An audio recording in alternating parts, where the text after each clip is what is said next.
So here I make the body of the vertebra, the neural canal, the transverse process, the lamina, the spinous process, and the transverse process of this side. Now, arising from the tip of the spinous process, the tip of the transverse process, and from anterior half of the transverse process is a fascia which converts into a aponeurosis, and from this aponeurosis arise the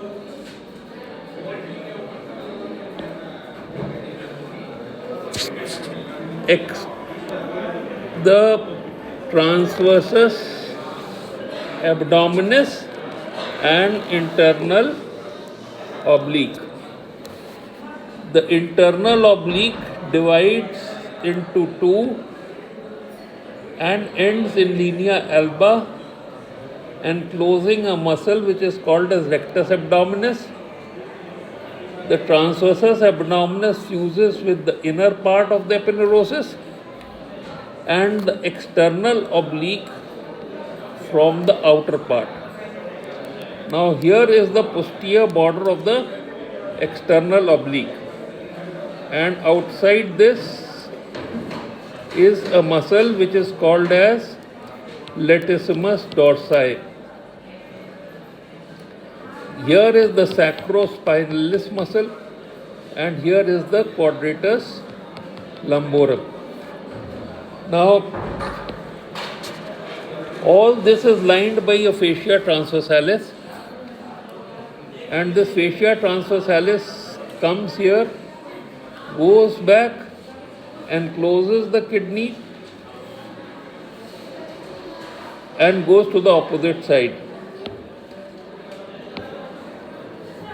Arising from this area is the iliac, and the fascia transversalis comes like this, goes around the psoas, goes back, encloses the kidney, goes to the opposite side, and here is the kidney. Now, here is the skin in the subcutaneous tissue, and the surgical approach to the kidney or a psoas abscess. Psoas abscess is somewhere here, and the kidney is somewhere here. The approach is skin subcutaneous tissue, go between external oblique and lattissmus dorsi, cut the thoracolumber fascia and the fascia transversalis, and you are either you can evacuate a psoas abscess or you can go on to the kidney.